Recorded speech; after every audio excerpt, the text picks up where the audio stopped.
नमस्कार दोस्तों, आप सबका स्वागत है। दोस्तों, हम सबको भगवत गीता के बारे में तो पता ही है। श्रीमद् भगवत गीता एक पवित्र ग्रंथ है और साथ ही श्रीमद् भगवत गीता एक धार्मिक किताब के साथ साथ हर मनुष्य के जीवन के जीने का पाठ है। यह धार्मिक किताब पूरी दुनिया में पढ़ी जाती है। दुनिया में बहुत सारे कामयाब लोग इसी धार्मिक पुस्तक के कारण अपने जीवन में आगे बढ़ पाए हैं। इस किताब को पढ़ने से हमें मोटिवेशन मिलता है और इससे हम अपने जीवन को सफल बना सकते हैं।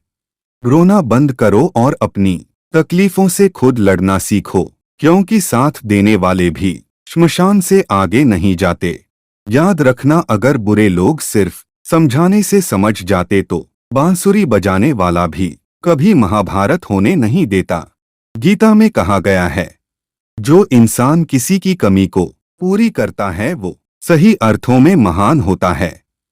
गीता के अनुसार जिंदगी में हम कितने सही हैं और कितने गलत हैं, यह केवल दो लोग जानते हैं, एक परमात्मा और दूसरी हमारी अंतरात्मा। जब तक शरीर है तब तक कमजोरियां तो रहेगी ही, इसलिए कमजोरियों की चिंता छोड़ो और जो सही कर्म है उस पर अपना ध्यान लगाओ। किसी का अच्छा ना कर सको तो बुरा भी मत करना, क्योंकि दुनिया कमजोर है लेकिन दुनिया बनाने वाला नहीं। सच्चा धर्म यह है कि जिन बातों को इंसान अपने लिए अच्छा नहीं समझता उन्हें दूसरों के लिए भी प्रयोग ना करें। मन अशांत है और उसे नियंत्रित करना कठिन है, लेकिन अभ्यास से इसे वश में किया जा सकता है। मन की शांति से बढ़कर इस संसार में कोई भी संपत्ति नहीं है।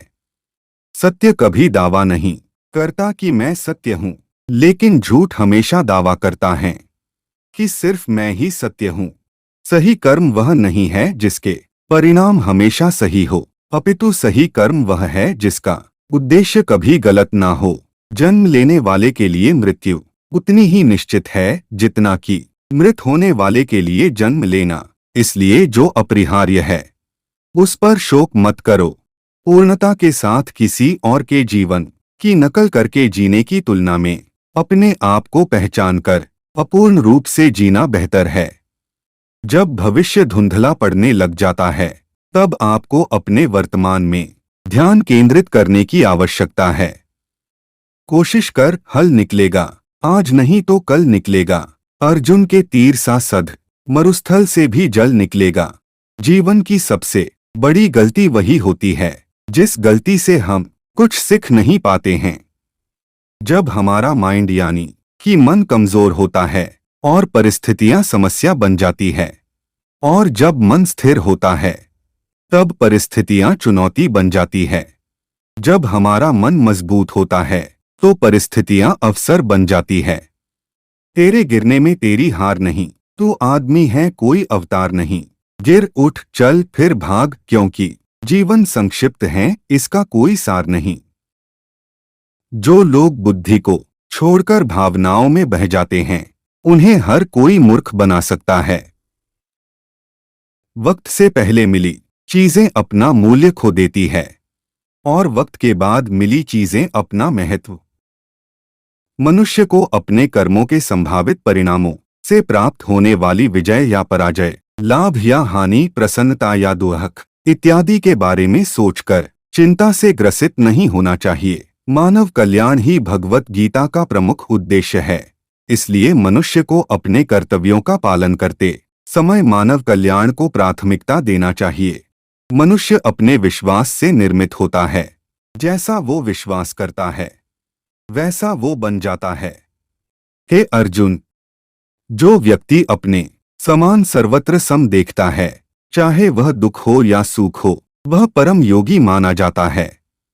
प्रेम हो या प्रार्थना ये तो मालूम नहीं, पर जो आपसे है किसी और से नहीं। मनुष्य अपने विश्वास से निर्मित होता है।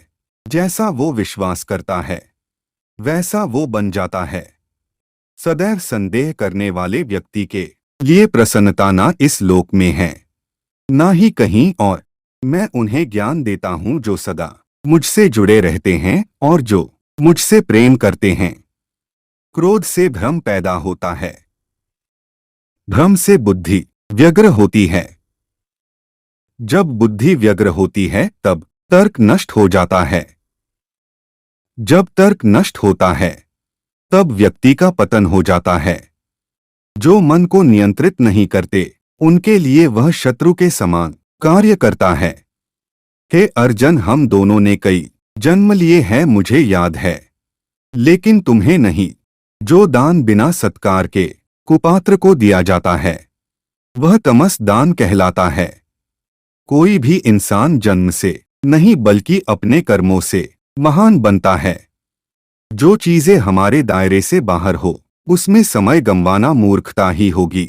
जिस प्रकार मनुष्य अपने पुराने वस्त्रों को त्याग कर नए वस्त्र को धारण करता है, ठीक उसी प्रकार आत्मा पुराने तथा व्यर्थ के शरीरों को त्याग कर नए भौतिक शरीर को धारण करता है। प्रत्येक व्यक्ति इस भौतिक शरीर रूपी रथ पर आरूढ़ है और बुद्धि इसका सारथी है। मन इसका लगाम है तथा इंद्रियां घोड़े हैं। इस प्रकार मन तथा इंद्रियों की संगति से यह आत्मा सुख या दुख का भोगता है। मृत्यु के समय जीव द्वारा विकसित की गई चेतना उसे दूसरे शरीर में ले जाती है। कौन क्या कर रहा है, कैसे कर रहा है और क्यों कर रहा है, इन सब से आप जितना दूर रहेंगे उतना ही आप खुश रहेंगे। समझदार व्यक्ति जब संबंध निभाना बंद कर देता है तो समझ लेना उसके आत्मसम्मान को कहीं न कहीं ठेस पहुंची है। अहंकार, घमंड, क्रोध और निष्ठुरता ये अज्ञान से उत्पन्न हुए आसुरी प्रकृति के लोगों के गुण हैं। इनका त्याग करना ही हमें अच्छा इंसान बनाता है।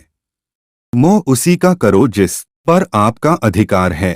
जिस पर आपका अधिकार ही नहीं है उसका मोह भी नहीं करना चाहिए। विषयों वस्तुओं के बारे में सोचते रहने से मनुष्य को उनसे आसक्ति हो जाती है। इससे उनमें कामना यानी इच्छा पैदा होती है और कामनाओं में विघ्न आने से क्रोध की उत्पत्ति होती है। जितना हो सके खामोश रहना ही अच्छा है, क्योंकि सबसे ज्यादा गुनाह इंसान से उसकी जुबान ही करवाती है। हे अर्जुन, अपने परम भक्तों जो हमेशा मेरा स्मरण या एक चित्त मन से मेरा पूजन करते हैं, मैं व्यक्तिगत रूप से उनके कल्याण का उत्तरदायित्व लेता हूँ।